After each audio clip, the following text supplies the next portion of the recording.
C'est Patrick. Aujourd'hui, nous allons aborder le sujet de la sexualité. Alors, parce que c'est un sujet d'une grande importance, commençons par aborder peut-être, si vous voulez bien, la différence entre la sexualité chez les personnes qu'on dirait inconscientes et les personnes qu'on dirait davantage conscientes. Pouvez-vous nous parler de ça un peu? Oui, certainement. D'ailleurs, je vais commencer par décrire un peu la nature, la fonction de ces énergies qui sont déclenchées lors de l'activité sexuelle pour qu'on puisse bien s'orienter en fonction du comportement d'une personne inconsciente relativement à ces énergies et du comportement d'une personne consciente. Donc, pour commencer, un être humain, c'est un être qu'on peut décrire comme étant parfait et de ce fait potentiellement divin. Je ne parle pas ici du concept allégorique des primitifs superstitieux qui croient en un Dieu qui règne tout-puissant au sommet des cieux, mais de la divinité en tant qu'une perfection puissante qui permet tout ce qui est bon, donc qui permet la vie. Okay. Et l'on remarquera que les organes sexuels sont des organes qui créent la vie. Mm-hmm. Donc, un pénis, ça sert ou ça peut créer la vie. Mm-hmm. Bon. Et une vulve, c'est la même chose, ça reçoit un pénis, ça peut créer la vie. Et c'est d'ailleurs pourquoi la poitrine féminine est vue comme sexuelle ou comme une partie du corps qu'on doit cacher un peu afin de ne pas trop attiser les désirs et les émoustiller de toute manière, parce que c'est également un donneur de vie. Le sein est un donneur de vie, autant que le pénis et la vulve. Donc, et c'est pourquoi la poitrine masculine, qui peut être esthétiquement fantastique, n'est pas, à proprement parler, un objet sexualisé, du moins dans la plupart des civilisations, alors que la poitrine féminine, dans la plupart des civilisations, l'est. Mm-hmm. Voilà pour la physiologie. Revenons donc à ce qui amène l'humain à se comporter d'une certaine façon en fonction de sa conscience relativement à sa sexualité. Et ceci, c'est que l'énergie de la sexualité, c'est l'énergie de la création de la vie. Mais non seulement l'énergie de la création de la vie, mais l'énergie de la création de la vie d'une personne dont le potentiel est d'être une divinité. Donc, c'est le pouvoir de créer Dieu, en quelque sorte. Si vous me permettez, la figure de langage, l'image allégorique, symbolique que je représente par ces mots, qu'il ne faut pas prendre au pied de la lettre, on ne doit rien croire de ce que je dis, comme on ne doit rien prendre au pied de la lettre de ce que je dis. Donc, cette énergie qui a le potentiel de créer une divinité, est la plus haute valeur qui puisse exister dans l'univers. Okay. Puisque nous parlons du pouvoir de créer la perfection puissante et absolue. OK. Donc, même si ce n'est qu'un potentiel, on va dire oui, mais les êtres humains ne sont pas des divinités. Les gens en général vont dire un être humain c'est très imparfait, c'est de la merde, même il y a beaucoup d'anti-humains parmi les humains. Mais ceci, c'est des déformations psychologiques. Ne parlons pas de ceci pour l'instant. Pour revenir au fait que nous parlons ici donc de l'énergie du plus haut ordre qui puisse exister. Qui sont déclenchées dans la sexualité humaine. Quand vous parlez du plus haut ordre qui puisse exister dans tout l'univers, je veux dire l'énergie de création. Concentrons-nous au niveau de la planète Terre, car c'est là où nous sommes. Et ces questions de curiosité ne sont en fait que des questions de curiosité. Lorsque quelqu'un vous parle de la 3e sphère passée la 18e dimension à gauche de la constellation du Capricorne, c'est pourquoi? C'est pour vous fasciner. D'accord, donc. Je dis donc pourquoi ces gens-là vous parlent de ces trucs. Simplement pour impressionner, épater, fasciner et dégrounder. Qu'est-ce que ça veut dire dégrounder? Ça veut dire faire flotter dans les nuages. Ça ne vous donne strictement rien d'avoir des connaissances à ce sujet, même si c'est véridique. Même si ça se trouve à être factuellement véridique. Qu'est-ce que ça vous donne? Strictement rien. Ça vous donne que vous émerveillez la conscience avec des balivernes qui ne vous donnent strictement rien dans la vie. Alors, ne parlons pas de ce qu'il y a à l'extérieur de notre sphère terrestre. D'accord. Donc, vous parliez de l'énergie sexuelle comme étant la plus haute. Une énergie du plus haut ordre qui soit disponible aux humains sur Terre. OK. D'accord. Donc, étant donné ceci, il y aura des différences importantes entre le comportement sexuel des personnes conscientes et des personnes inconscientes. Mm-hmm. Bon. Récemment, on m'a raconté l'anecdote que quelqu'un qu'on croyait conscient disait qu'il se réjouissait lorsqu'il savait que sa femme baisait avec un autre mec et qu'elle avait du plaisir. Donc la débauche, pour certaines personnes, c'est beau, c'est bien, c'est merveilleux, ça les enrichit, qu'ils croient. Bon, une telle personne, je vais vous le dire, c'est une personne qui est d'une inconscience absolue, totale. C'est un être qui est dans la noirceur la plus absolue. C'est un psychisme obscur à l'infini, puisque il n'a même pas la conscience de réaliser la présence des entités sur le plan astral qui se gavent non pas de cette énergie, mais qui se gavent de ce qui émane lorsqu'elles détruisent cette énergie. OK. Alors vous imaginez l'énergie du plus haut ordre qui puisse être atteinte lorsqu'on la détruit. Détruire ça, c'est déjà très laid, n'est-ce pas? Mm-hmm. C'est d'une laideur absolue. Et ce qui émane lorsqu'elles détruisent ceci, elles s'en gavent, elles s'en délectent, et elles utilisent un peu de cette puissance pour stimuler le centre du plaisir des participants, parce qu'elles veulent garder leurs esclaves prêts à les nourrir. Donc ça, c'est la sexualité de l'être inconscient.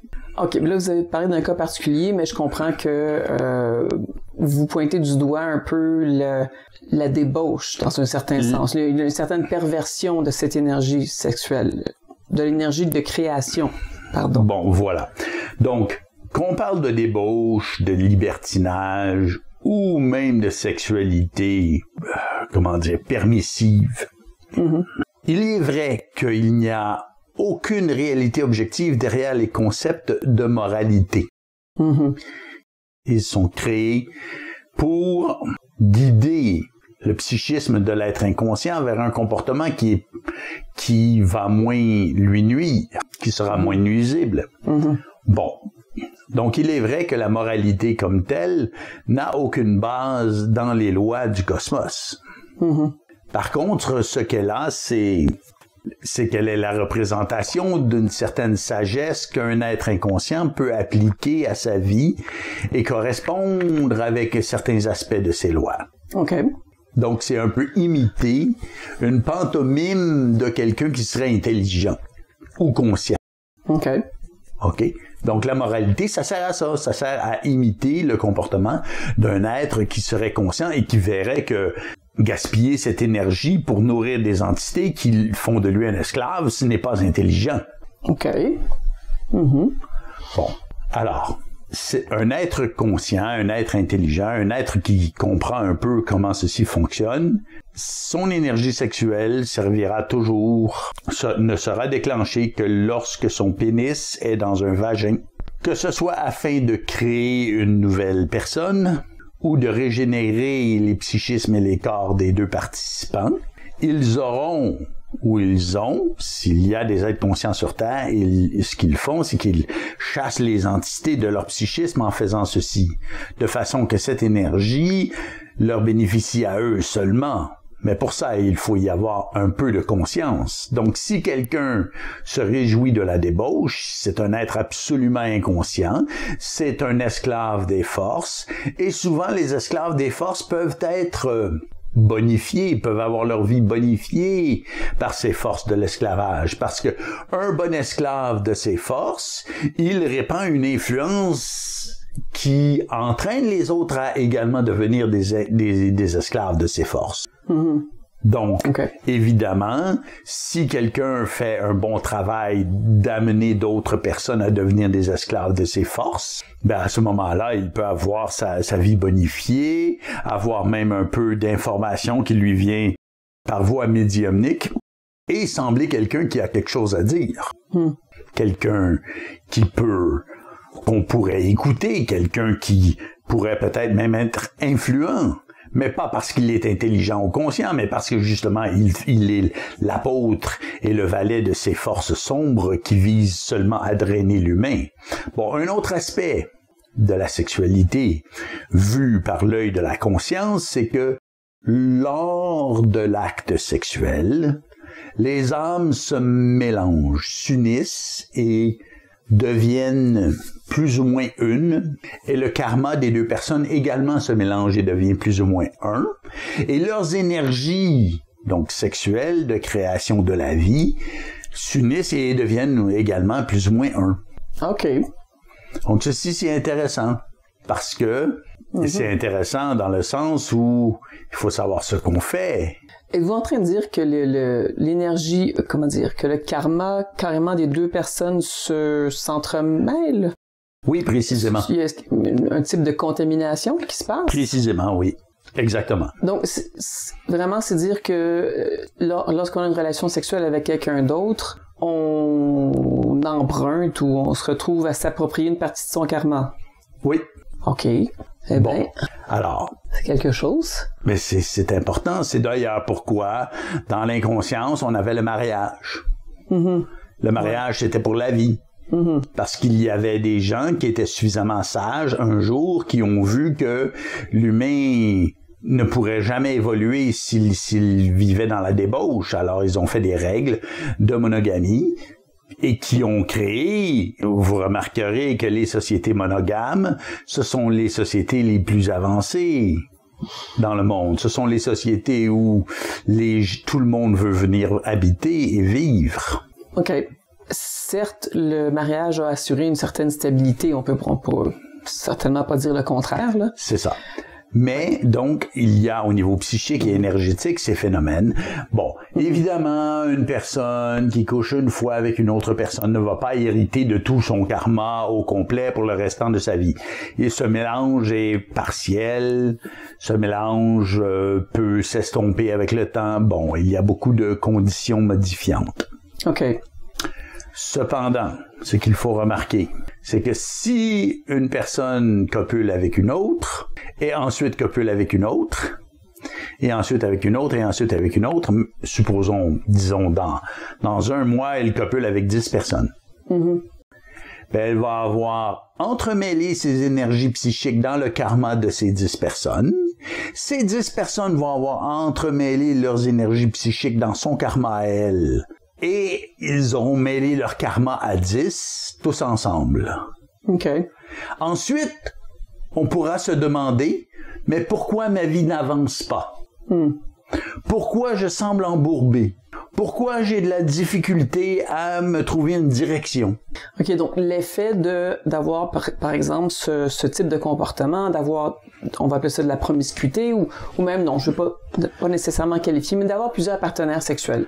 On va dire ça comme ça, sans jugement, sans qualifier la chose nécessairement, mais donc, ça a un effet, l'effet sur la personne est que ça va la freiner dans ses progrès. C'est un petit peu ça que vous dites? Ou? Ça dilue ses énergies, les énergies vitales, les énergies de son psychisme, à travers un éventail d'éléments karmiques beaucoup plus vaste que ce qu'elle devrait avoir à traiter normalement. OK. Donc, c'est une des multiples façons dont les entités travaillent à ralentir l'évolution humaine. OK. Donc, ceci, c'est une différence fondamentale et énorme entre un être conscient et un être inconscient. Autre chose, c'est que Bernard de Montréal a déjà dit qu'il n'y a pas eu d'initié homosexuel. Ben, vous voyez pourquoi, hein?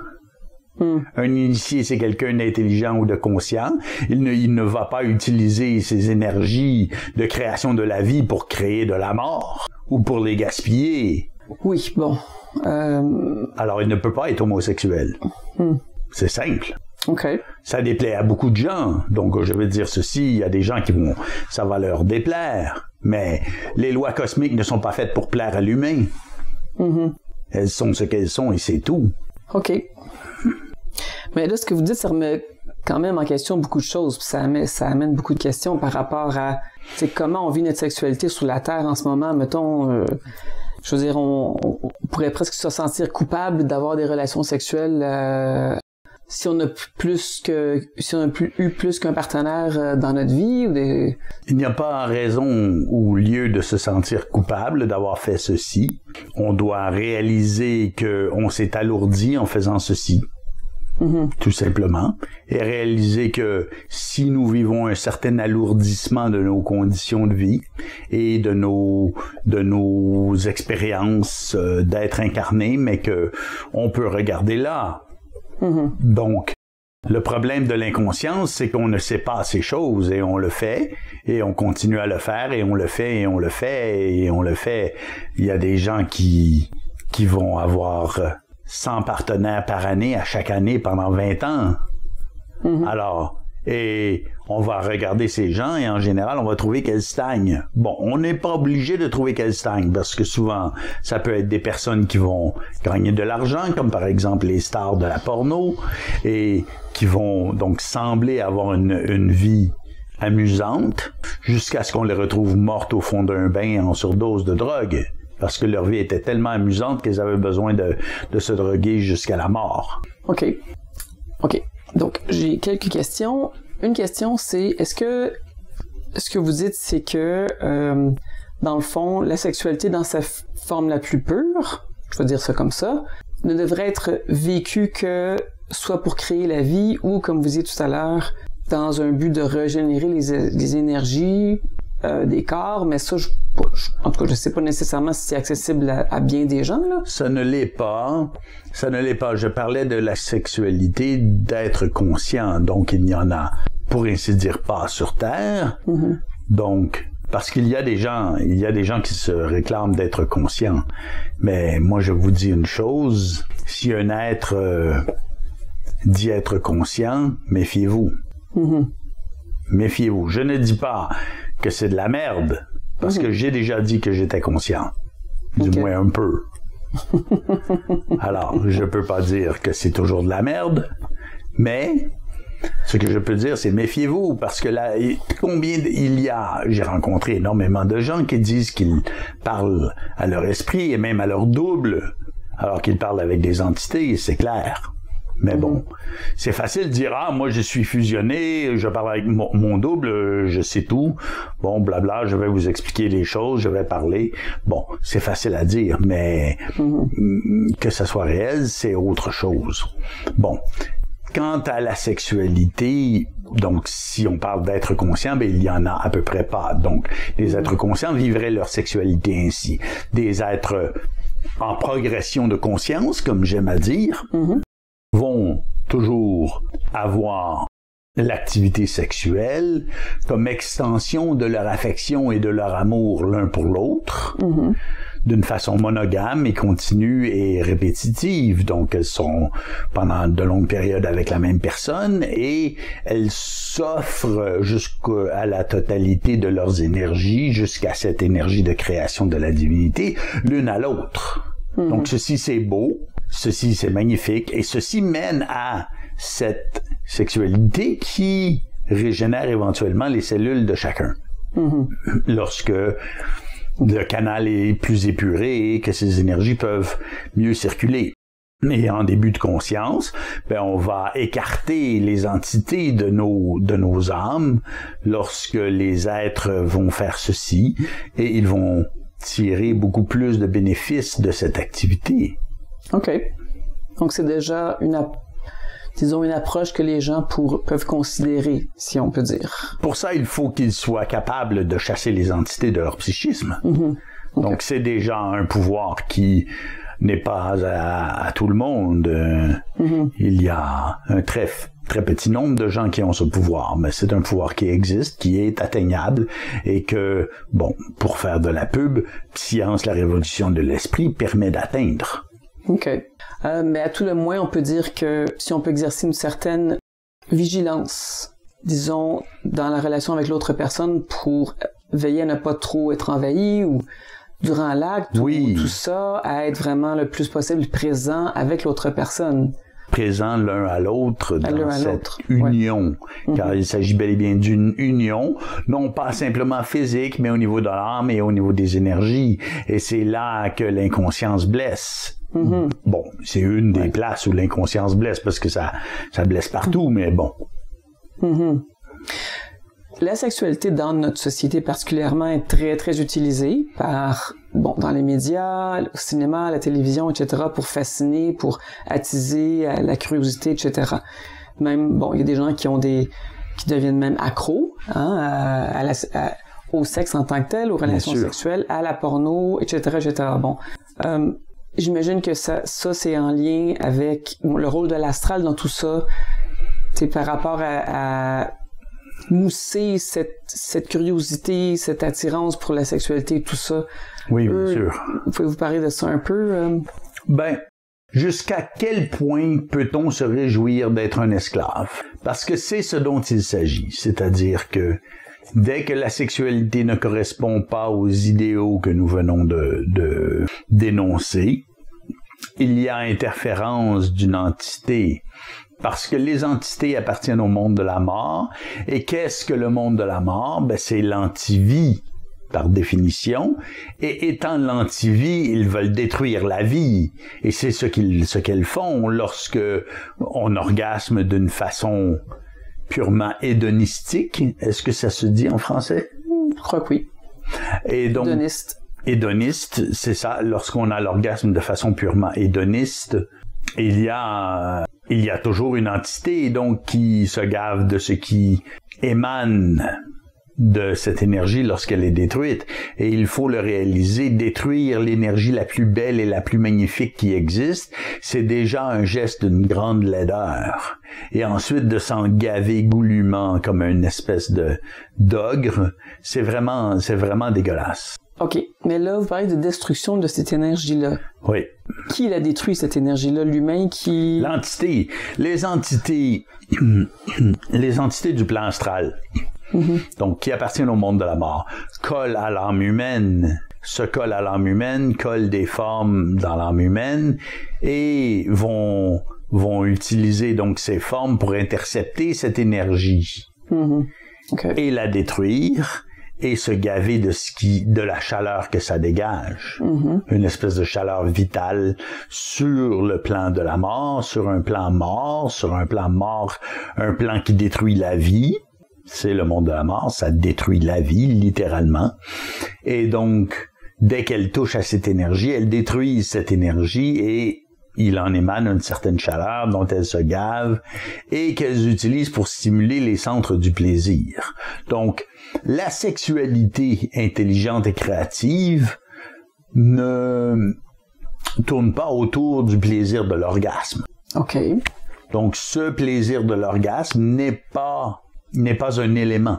Qu'est-ce que vous voulez dire? Je veux dire que ce plaisir de l'orgasme, il est la marque de ces entités qui veulent gagner un ascendant, un contrôle sur le psychisme humain et qui vont donc utiliser l'énergie qu'elles vont chercher chez l'humain lors de l'orgasme pour stimuler son centre de plaisir. Ce sont les entités qui font ceci. Ce n'est pas l'énergie elle-même de vie qui fait ceci. OK. Donc, ce sont les entités qui font ceci pour l'esclavage. OK. On ne rend pas esclave seulement par la douleur. Il faut donner quelque chose en retour. Mm-hmm. Sinon, on fait des morts, on fait des loques, et non pas des esclaves. Un esclave, c'est capable de faire quelque chose. Une loque, ce n'est plus capable de rien faire. Oui, mais un orgasme est présent même lorsqu'il y a copulation pour la création d'une vie? Oui, l'orgasme existe, oui, effectivement. OK.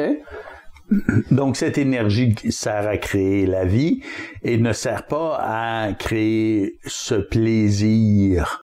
Parce que ce plaisir, c'est les entités du monde de la mort qui le créent à partir de ce qu'elles vont chercher comme énergie lors de cet événement. Donc, cette énergie elle-même, si l'être n'est pas en conjonction avec une entité, Si l'être est en équilibre, si l'être a son canal est pur et dégagé, il va vivre quelque chose de vertigineux. Elle sera ébahie de la puissance, de l'aspect merveilleux et extraordinairement puissant et valable de cette énergie, mais il n'en vivra pas ce qu'on appelle le plaisir, même s'il a un orgasme. OK. Donc, chaque fois qu'un couple est a une relation sexuelle, disons, dans le cadre de ce que vous disiez tout à l'heure, d'exprimer son affection, l'amour l'un pour l'autre et tout ça, mais sans, par exemple, créer la vie, donc cette sensation d'orgasme-là, c'est sûr qu'elle est générée par le monde de la mort. C'est ça, est-ce que j'ai bien compris? Non, absolument pas. Oui. L'orgasme comme tel n'est pas généré par le monde de la mort. OK. Le plaisir de l'orgasme, oui. OK. J'ai la misère à différencier entre les deux. La plupart des gens auront de la difficulté à distinguer entre les deux pendant peut-être longtemps. Donc, c'est normal. Est-ce que c'est que l'orgasme est un genre de... L'orgasme, c'est, comment dire, l'énergie qui crée? C'est la sensation de la descente de cette énergie, tandis que le plaisir, c'est la présence d'une entité qui se gave de cette chaleur qui est dégagée lorsque cette énergie est détruite et qui l'utilise pour stimuler les centres du plaisir du cerveau. Parce que il faut se rappeler, dès que l'être a une activité psychologique, il est un esclave. OK. Parce son activité psychique est en fonction de formes contrôlées par les entités du monde de la mort. Donc, dès qu'un être est psychologique, il est un esclave. Donc, il ne faut pas s'étonner que l'activité sexuelle soit beaucoup une activité d'esclavage.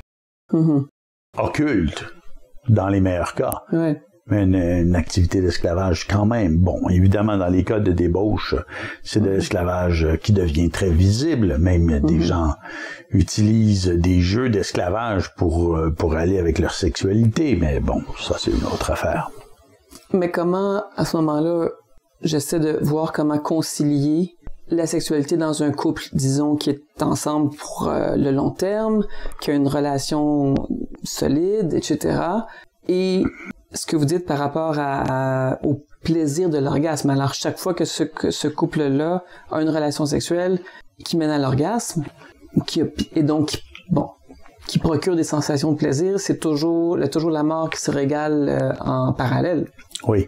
Donc, je veux dire, c'est difficile de concilier ces deux choses. Votre contrepartie cosmique est prête à vous envoyer de l'énergie, disons, souvent et beaucoup. Donc, je dis votre, mais je parle de tous les êtres humains. Et ceci, ce n'est pas parce que cette énergie, elle n'a pas de valeur, elle ne sert qu'au plaisir. Ceci, c'est parce que la contrepartie cosmique aime infiniment l'ego et donc veut lui faire cadeau d'énergie, même si une bonne partie est interceptée et mal utilisée, une partie peut servir à l'être. Et même si elle ne sert pas, et que toute l'énergie sert à nourrir le propriétaire d'esclaves dans le plan voisin, mais à ce moment-là, elle sert l'expérience. Donc l'être vit son expérience. Et un jour, l'être qui devient un peu conscient va vivre un orgasme et va entendre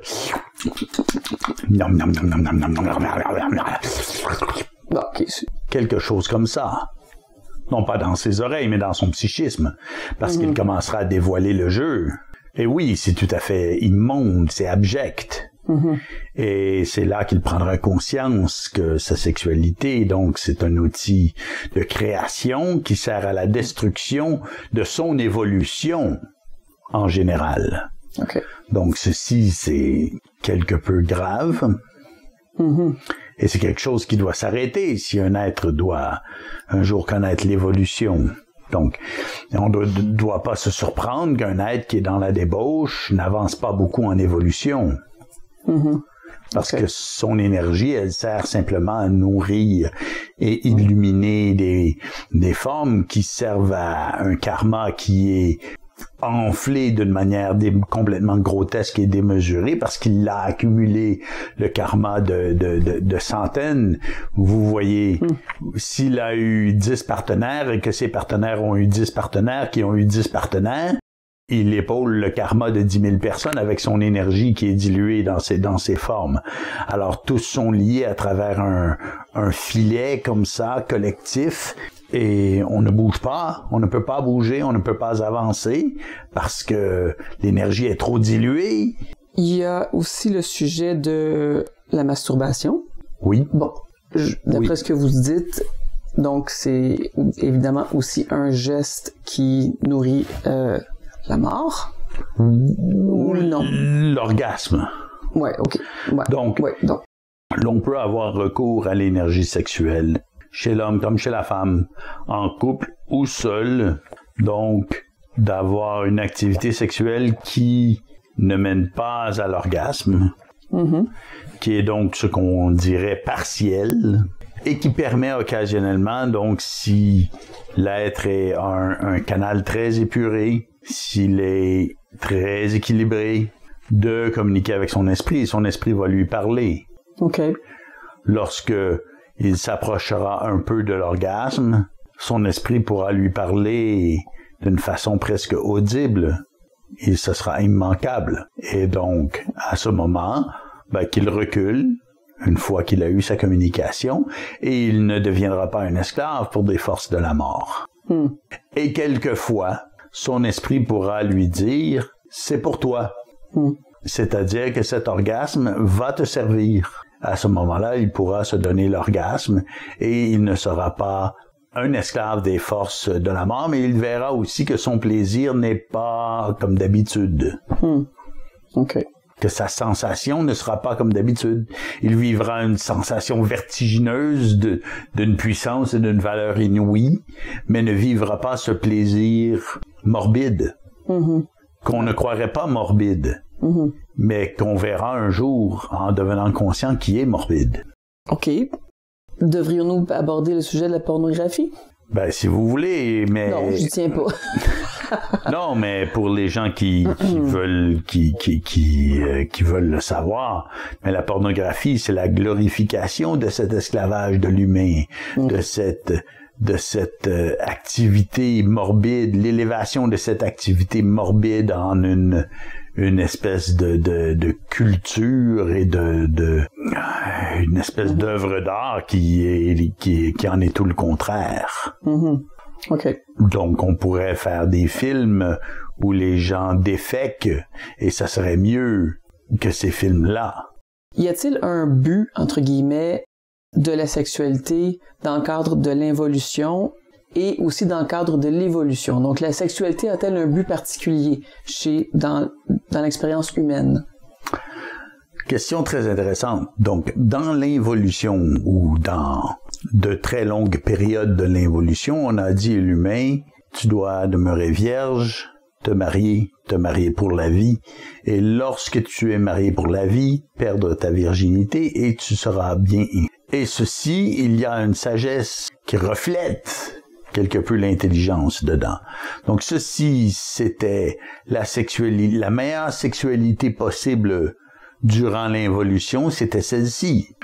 Bon, nous parlons ici de sexualité, purement. Donc, qu'est-ce à dire? C'est-à-dire que l'expérience humaine est limitée par ceci. OK.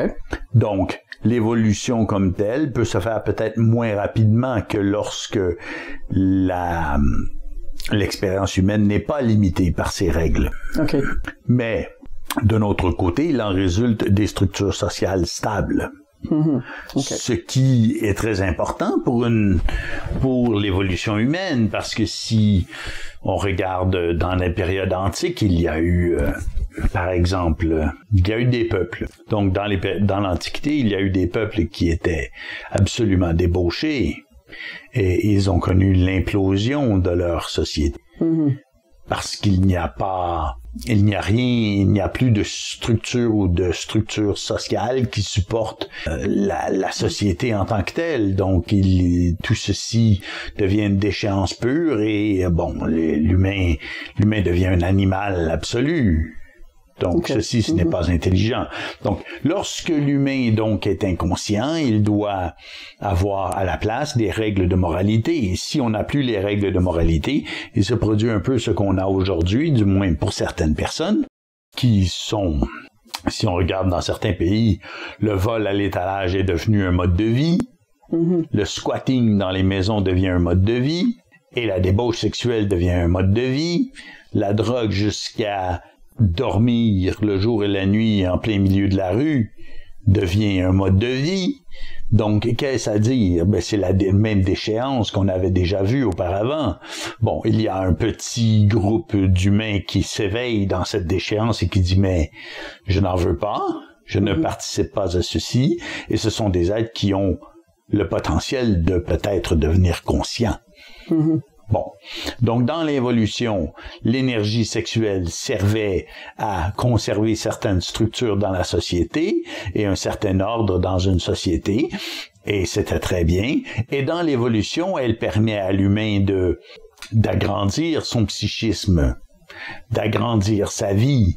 Qu'est-ce à dire agrandir sa vie? Ça veut dire élargir et approfondir le domaine dans lequel il contrôle psychiquement, que ce soit de manière parfaitement consciente ou non, son existence. Donc, qu'est-ce à dire contrôler psychiquement son existence?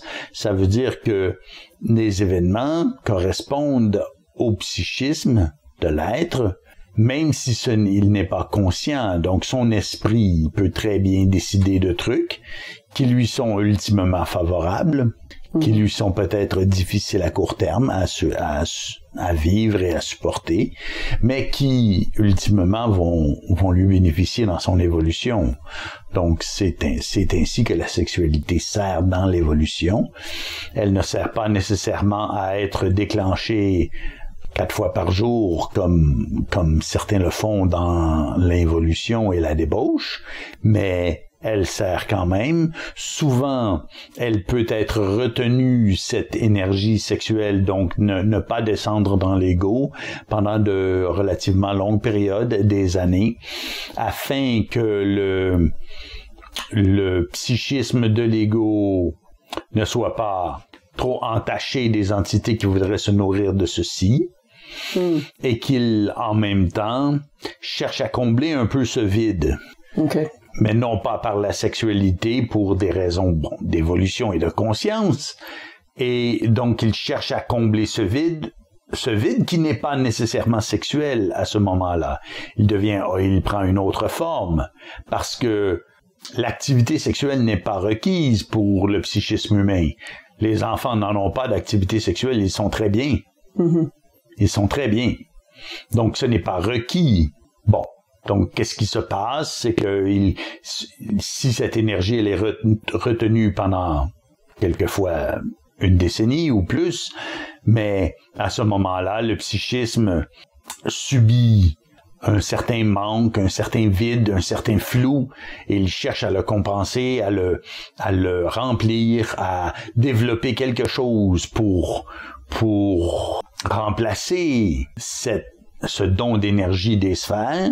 Et ceci peut être très bénéfique. Cette activité de bâtir quelque chose pour remplacer ça est très, très bénéfique. Elle est évolutionnaire. C'est ainsi que l'évolution se produit. Oui. Et donc, en tout cas, ça pourrait peut-être, ce que la personne fait, c'est un peu, comme, je ne pas dire faire descendre l'énergie par son travail, mais un peu contribuer à créer quelque chose d'autre, je sais pas. Oui, c'est de l'énergie vitale, vous savez, donc elle utilise sa vitalité pour altérer et changer les structures de son psychisme qui, elles, à terme, vont lui permettre de recevoir cette énergie éventuellement sans l'interférence des entités. OK. Très bien, merci. Nous espérons que vous avez apprécié cet entretien entre C. Patrick et DJ Solar. Visitez notre site web à révolutiondesprit.com pour en savoir plus sur notre outil Science, la révolution de l'esprit et pour découvrir d'autres entretiens audio disponibles seulement dans notre boutique en ligne. Pour tout autre renseignement, consultez les liens se trouvant dans la description sous la vidéo. Merci.